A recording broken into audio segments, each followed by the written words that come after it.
But what your people need from you is not your promises. They want your attention. Your divine gaze.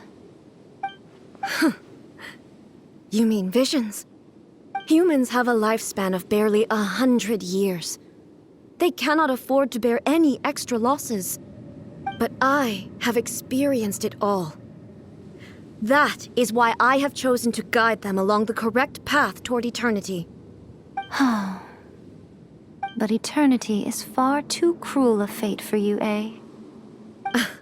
For me? Not only have you stopped paying attention to the world, but you have stopped paying attention to yourself. It must have been terribly lonely here, all alone, for centuries on end. But it is necessary. You will miss much by refusing progress. You seek to prevent loss, but have you considered all you are losing by remaining here in stasis for all eternity? You are obviously lonely. And yet, for the sake of eternity, you choose to stretch your loneliness out to infinity. Tell me this. Why is the sky here that was once so dark glowing again? Why now? This is your plane of euthymia. It's your inner world. So it can only mean that you are happy to see me again. You have found the loneliness here unbearable for a long time now, haven't you? I have nothing to say to that. But I have so much to say to you. Let me tell you all that has happened over the last few centuries. How long will that take? As a Fox envoy, I have an excellent memory. I recall every detail of the last few centuries with perfect clarity. So it will probably take me another few centuries to relay it to you.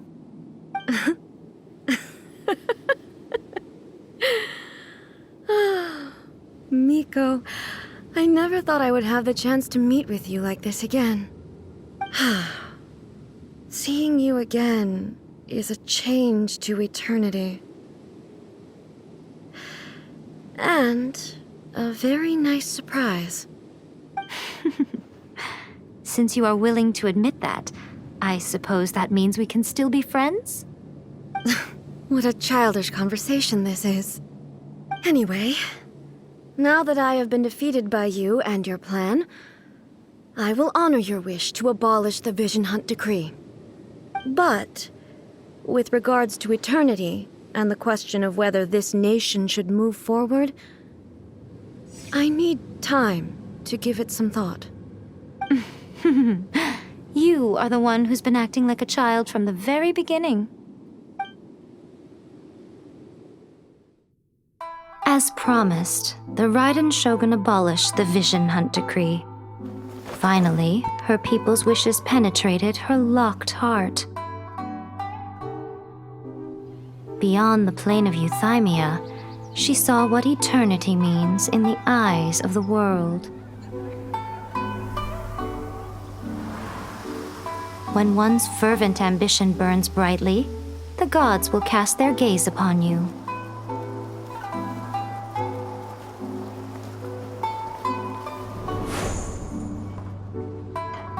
Some ambitions have the power to heal wounds, to bring victory,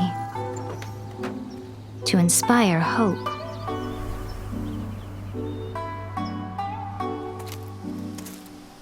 But some ambitions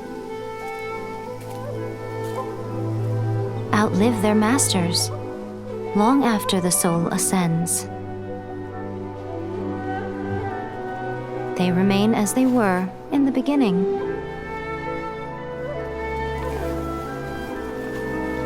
Burning bright and true for all eternity.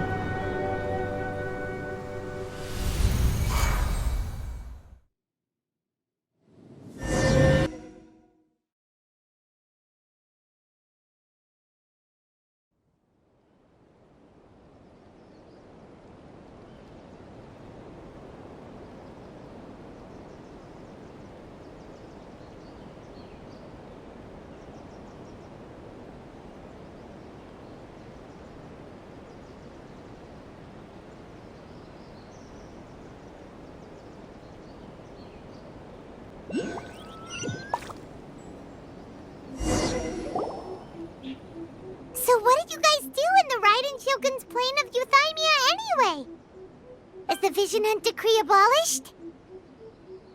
Oh, gotcha. Paimon was super worried, you know.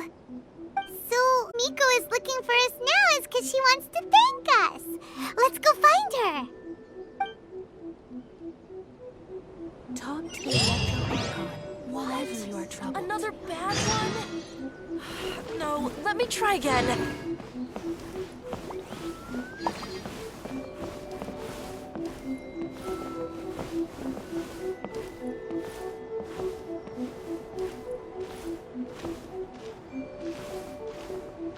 Narukami, please. See that he stays safe. Of the sacred Sakura blooming eternally.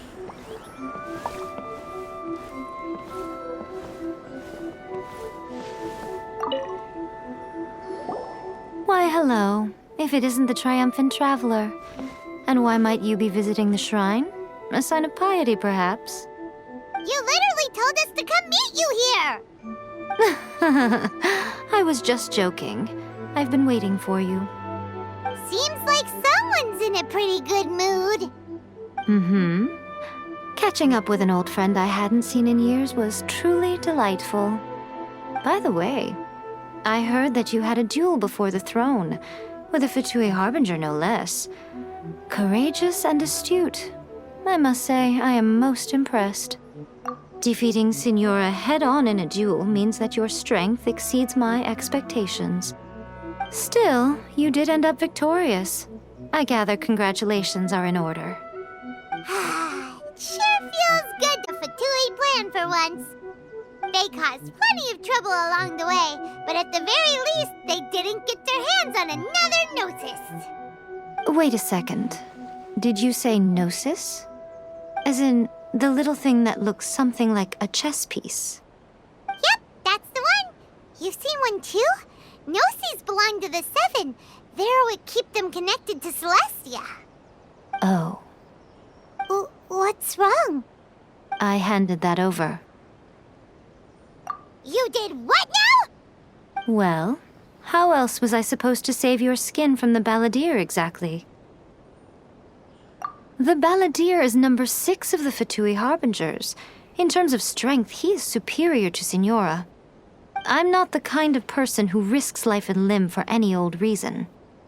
You did... for once, Paimon just does not know what to say. After A created her puppet vessel, she no longer had anywhere to put it. As her erstwhile closest friend, A handed it over to me, and I've kept it in the Grand Narukami Shrine ever since. She no longer needs the power of the Gnosis, and in any case, she tells me she has severed ties with Celestia. Thus the Gnosis became not only useless, but also a potential source of conflict. Is that not a good bargain, exchanging it for the one at the core of the plan? Judging by the results, at least, I dare say I struck a good deal. When you put it like that, Paimon has to agree. The Traveler is worth more than a Gnosis. Well, what's done is done. And I hardly think we'll be getting it back now. Let's leave the past in the past. So anyway, you still haven't told us why you called us here today. It's to thank you. Really? You intend to travel all over Tevat, and the time has come for the Inazuma leg of your trip to come to an end, has it not? As a mark of my gratitude, I will answer any questions you may have about the road ahead or the events of the past. What would you like to know about? That puppet was built with technology that has been lost to time. Perhaps she, as a god, is the only one privy to the knowledge of its origins. Still, there is one other thing on this topic that I suspect you may be curious to know. Before A began modifying her own godly form, she took it upon herself to create a prototype puppet. So, you mean there are 3 Raiden Shoguns? No, the prototype was merely a proof of concept. Its appearance and intellect were not based on A. It was a test. The original plan was for A to simply discard it. But perhaps A thought this to be too cruel, because in the end she chose only to seal the power within it. Later, this puppet was an ordinary human male with his own consciousness, until the Fatui took an interest in him. Ugh! Not the Fatui! Some eccentric geniuses in the ranks of the Fatui made adjustments to the prototype, not only unsealing his power, but very likely rendering him even more formidable than his original specifications. The object of divine creation is now the one who has taken possession of the Gnosis, and the prototype puppet is now known as the Balladeer. What a crazy story! It is, isn't it? Who can say whether it's coincidence or destiny? That puppet was built with technology that has been lost to time. Still, before Abe... So... No, the original plan... Later, this... Ugh!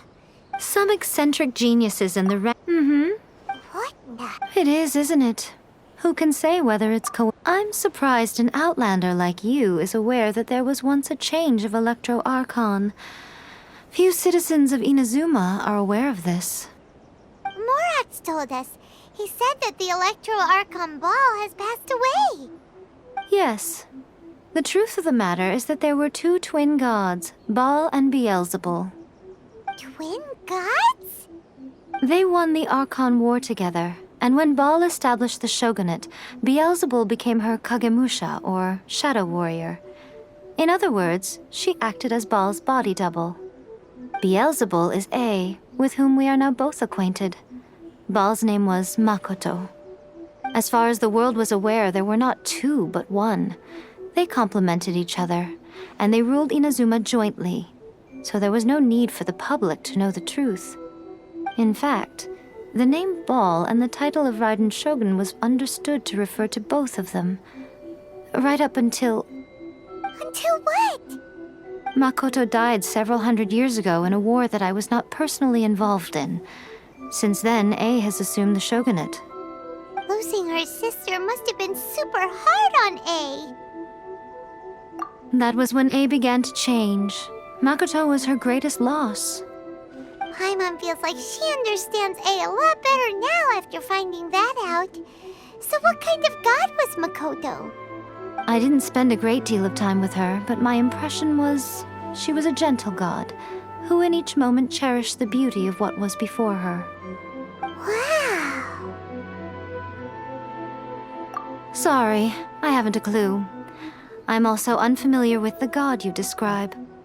But if you still have doubts about A, I would say they are misplaced. Not only does she not fit your description, but she voluntarily gave up her gnosis long ago, severing her ties with Celestia in the process. That's good to hear. Otherwise, given that I'm her familiar, it could have made our relationship rather awkward, don't you think? Don't worry, we aren't looking to pick a fight with you. I wish you the best of luck. May you soon discover the truth behind it all. As for your sister's whereabouts, I will use all the resources at my disposal to investigate it, and I will also borrow some of Ayato's people from the Shiumatsuban. I'll let you know if I find out anything. Consider it part of my means of thanking you. After leaving Inazuma, I think it would be easiest for you to go to Sumeru. Ooh, Sumeru! We've run into loads of scholars from there on our journey so far. Yes, well, Sumeru is the land of the god of wisdom, where the quest for wisdom and knowledge is never-ending. But their obsession gives rise to some truly inexplicable things. For example, in Sumeru, knowledge is holistically managed as a resource. Knowledge is a resource? Yes. I don't know whether it was the sages or Lesser Lord Kusanali who came up with the idea. Lesser Lord Kusanali? That's a cute name.